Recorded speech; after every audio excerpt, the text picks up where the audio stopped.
माता की, भारत माता की, भारत माता की, वंदे वंदे वंदे।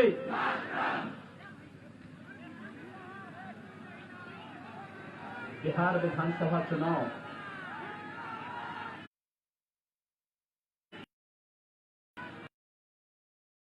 के आज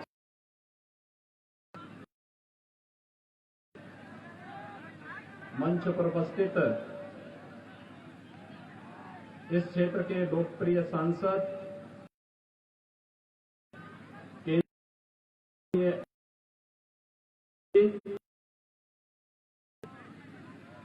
माननीय सांसद विवेक ठाकुर जी,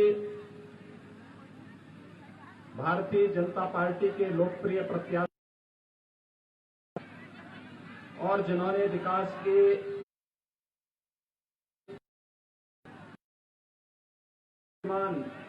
इस क्षेत्र में रचे हैं,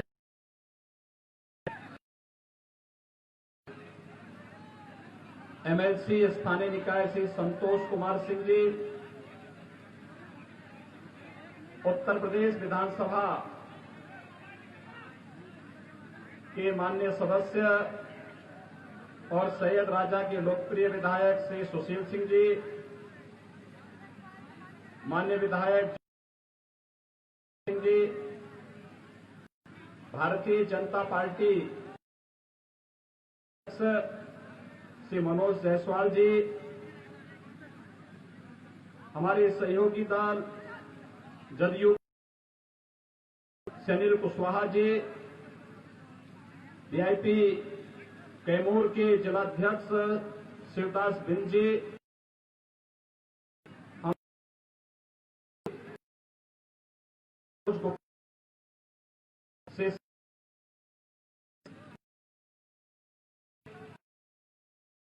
जनता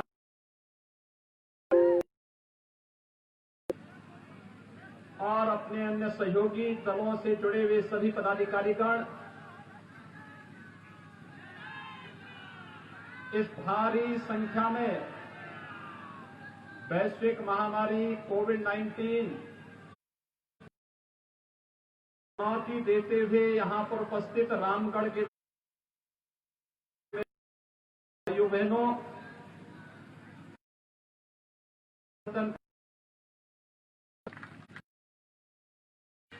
मैं भगवान राम की जन्मभूमि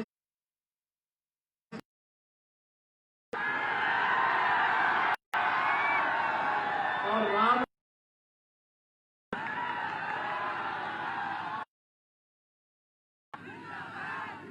उत्तर प्रदेश और बिहार का संबंध चोली दामन का संबंध है,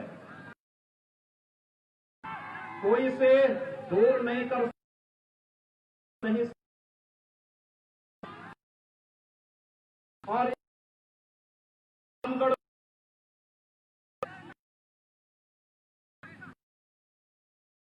जिस महान ऋषि ने इस रामगढ़ को अपनी तपस्या महर्षि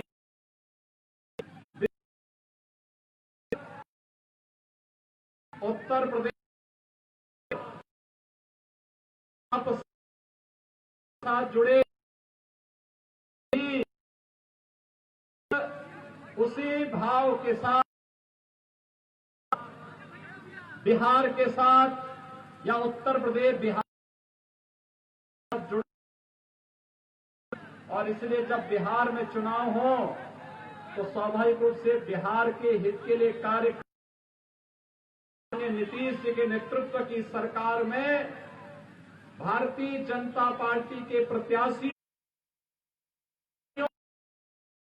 के लिए भी मैं आज आपके बीच में अपील करने के लिए आया हूं। भाइयों बहनों, उत्तर प्रदेश और बिहार देश की एक बड़ी आबादी का नेतृत्व करते हैं। आप सोचिए, नीतीश जी के नेतृत्व में बिहार का बिहार ने विकास की नई नई ऊंचाइयां प्राप्त करना प्रारंभ किया और काम हो मंत्री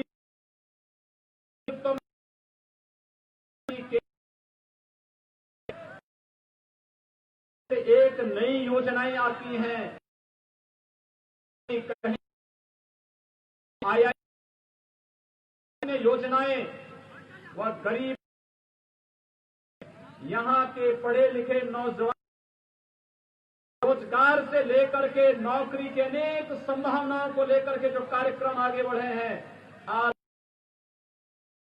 आप सबके साथ मिलकर के आगे बढ़ाने के लिए, आपसे आह्वान करने के लिए मैं आपके बीच यहां पर आया हूं। हम लोग 7 महीने से, भाइयों बहनों, पिछले 7 महीने से पूरा देश वैश्विक महामारी कोरोना से जूझ रहा है। हम सब आभारी हैं प्रधानमंत्री मोदी जी के, जिनके नेतृत्व में भारत ने 135 करोड़ की आबादी को बचाने का कार्य किया है और पूरी ईमानदारी के साथ, पूरी मुस्तैदी के साथ जिस तक चाहे वह लॉकडाउन का निर्णय रहा हो और लॉकडाउन के बाद उस दौरान गरीबों के लिए दी जाने वाली योजनाओं का आप अनुमान करिए, प्रधानमंत्री मोदी जी हैं और मुख्यमंत्री नीतीश कुमार जी हैं, तो कोरोना कालखंड में हर गरीब को राशन की सुविधा मुफ्त में मिलनी प्रारंभ हुई। मिली आपको कि नहीं मिली? अगर राजद की सरकार होती तो मिल पाता? भाइयों बहनों,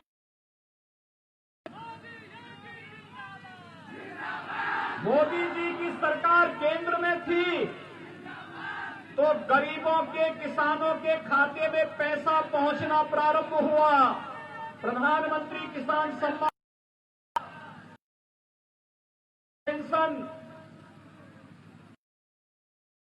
पेंशन, दिव्यांगजनों का पेंशन एडवांस में उनके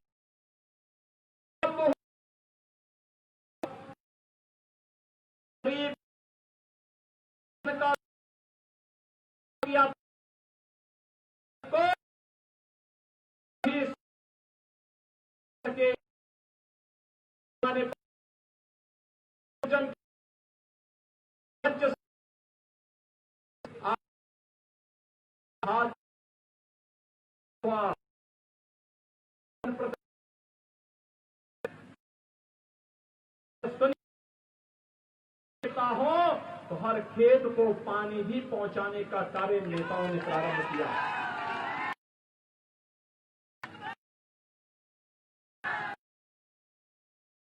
को लेकर के कार्य करने वाली सरकारें और दूसरी तरफ जाति के नाम पर, क्षेत्र के नाम पर, भाषा के नाम पर लड़ाने वाली, व्यापक नरसंहार करने वाली। हम लोग विकास की बात करते हैं, वे लोग जाति की बात करते हैं। हम लोग देश की बात करते हैं, वे लोग परिवार की बात करते हैं। हम लोग सबका साथ, सबके विकास की बात करते हैं, तो वे लोग नहीं, देश के संसाधनों पर सरकार है। ये मानसिकता देश को विघटन की ओर ले जाने की मानसिकता है। जनता पार्टी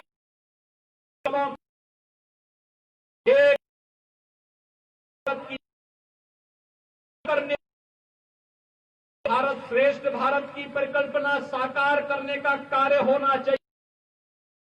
तो जाति, मत, मजहब के आधार पर विभाजित करने की उन कुत्सित मंशाओं को, जिनके कारण देश के अंदर आतंकवाद के कारण नक्सलवाद पनपा था, जिसके कारण अराजकता फैली, जनता को तय करना है। और यही आह्वान करने के लिए मैं आज आपके बीच में आया हूं। भाइयों बहनों, मैं आपसे पूछना चाहता हूं, मोदी से देश के प्रधानमंत्री हैं और मोदी जी के नेतृत्व में भारतीय जनता पार्टी शासन कर रही है। मोदी जी के पहले 10 वर्षों तक कांग्रेस नेतृत्व की सरकार केंद्र में थी, राजद उसका सहयोगी दल था, बाकी अन्य लोगों का कोई अता पता नहीं था। लेकिन मैं आपसे पूछना चाहता हूं, प्रधानमंत्री मोदी जी ने पिछले 6 वर्षों के बिना भेदभाव के गरीबों को मकान देना प्रारंभ किया। हमने गरीब को मकान देने में उसकी जाति नहीं और मजहब नहीं देखा। हम लोगों ने तो 2011 के सर्वे के अनुसार जो लोग गरीबी रेखा के नीचे जीवन यापन करने की श्रेणी सब का कार्य किया, उनको बिजली का कनेक्शन देने का कार्य किया, उन्हें आयुष्मान भारत में 5 लाख रुपए की उन्हें सहायता, सालाना स्वास्थ्य का बीमा कवर मिला, उनको रसोई गैस के कनेक्शन निःशुल्क देने के कार्य किए। इसमें न किसी की जाति देखी गई, न किसी का मत देखा गया, न किसी का मजहब देखा गया। ये तो सबका साथ और सबके विकास की भावना के साथ ये कार्य सभी के हित के लिए एक साथ आगे बढ़ाया गया। लेकिन ये काम कांग्रेस और राजद की कांग्रेस नेतृत्व की सरकार ने, कांग्रेस को देश के अंदर सर्वाधिक समय तक शासन करने का अवसर मिला था। कांग्रेस के नेतृत्व की सरकार ने आखिर ये कार्य क्यों नहीं किया? कारण विकास उनके एजेंडे में नहीं था, गरीब उनके एजेंडे में नहीं था, किसान और नौजवान उनके एजेंडे में नहीं था, महिलाएं उनके एजेंडे में नहीं थी। उनके तो यहां केवल एक परिवार देश के अंदर शासन करे, ये कांग्रेस चाहता था। आपने देखा होगा कि राजद में 4 के अलावा किसी 5वें की फोटो कहीं दिखाई देती है क्या? भाई जहां पर पोस्टर में तक जगह नहीं दे रहे हो तो क्या सत्ता में जगह देंगे? तो फिर जो लोग पोस्टर में जगह नहीं दे पा रहे हो वे सत्ता में क्या जगह दे पाएंगे? और इन लोगों का पेट तो इतना बड़ा है कि भाइयों बहनों, गरीबों का राशन तो खाए खाए, यहां पर तो गाय भैंस का चारा भी खा गए थे।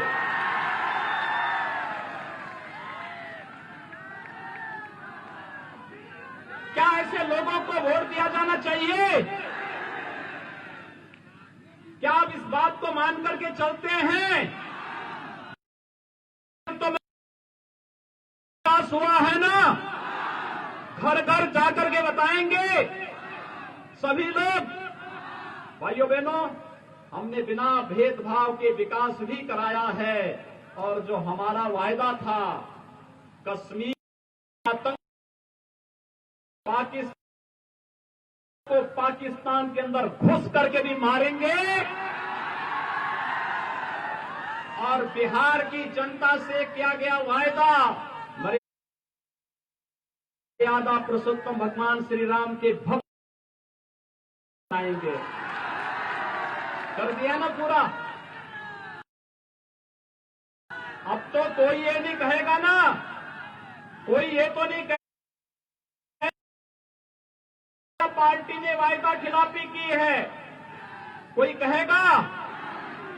मुझे याद है जब लॉकडाउन के दौरान बिहार के बहुत सारे नौजवान उत्तर प्रदेश होते हुए आ रहे थे। भले ही दिल्ली में आम आदमी पार्टी ने और कांग्रेस की सरकारों ने किया होगा, लेकिन उत्तर प्रदेश में जब आते थे तो उनके पैरों के लिए धोने के लिए गर्म पानी मिलता था, उनके लिए ताजा ताजा भोजन देने का सभी अधिकारियों से कि भाई देखो, बिहार के लोग हमारे अपने लोग हैं, इनको उत्तर प्रदेश शासन की गाड़ी से बिहार के अंदर भेजने की व्यवस्था करिए, क्योंकि ये हमारे मेहमान हैं। भाइयों बहनों, कोई भेदभाव नहीं। और वही भाव लेकर के आज फिर हम आपके बीच आए हैं आपसे कहने के लिए, हमने तो जनता का काम भी किया और राम का काम भी किया है। और इसलिए रामगढ़ की जनता से यही अपील करने के लिए मैं आया हूं कि अशोक कुमार सिंह जी ने और अश्विनी चौबे जी ने बहुत काम किया है, लगातार जूझते रहे। यहां के किसानों की जो मांगे थी पंप कैनाल की, क्योंकि ये क्षेत्र हमारे चंदौली और उसके आसपास के क्षेत्र से घिरा हुआ है। मैं जानता हूं क्षेत्र धान के कटोरे, इस क्षेत्र के किसानों को आजादी के बाद अगर कांग्रेस नेतृत्व की सरकार ने सही रूप से यहां के लोगों का सम्मान किया होता और सुविधाएं दी होती, तो अकेले उत्तर प्रदेश और बिहार पूरी दुनिया का पेट भरने की क्षमता रखता है, और उसमें चंदौली और रामगढ़ क्षेत्र इसका उदाहरण है। मेरा मानना है प्रकृति और परमात्मा की अब गंगा मैया की इतनी बड़ी कृपा यहां पर है कि वास्तव में इस क्षेत्र में प्रोत्साहन की आवश्यकता थी, और ईश्वर की कृपा से आज देश के अंदर दुनिया का सबसे लोकप्रिय नेतृत्व आदरणीय मोदी जी के नेतृत्व में भारत के अंदर की सरकार कार्य कर रही है। और बिहार के अंदर याद करिए नीतीश जी के पहले किस प्रकार की सरकार बिहार में थी, यानी राजद की उस सरकार ने बिहार के नौजवानों के सामने पहचान का संकट खड़ा कर दिया था। बिहार का नौजवान कहीं जाता था, अपनी बिहार की पहचान को छुपाने के लिए मजबूर होता था। भाइयों बहनों, हमें ऐसा नेतृत्व नहीं चाहिए जो हमारी पहचान के लिए संकट खड़ा कर दे, जो हमारे विकास के लिए स्वयं संकट खड़ा कर दे, जो विकास के लिए आने वाले पैसे को स्वयं डकार ले और विकास के इस पैसे को अपने परिवार के लिए और फिर विकास से बाधित जनता को अपराध और आतंकवाद की ओर धकेल दे। इस प्रकार की सरकार बिहार की जनता को स्वीकार्य नहीं होना चाहिए, और इसीलिए मैं आप सबसे अपील करना चाहता हूं।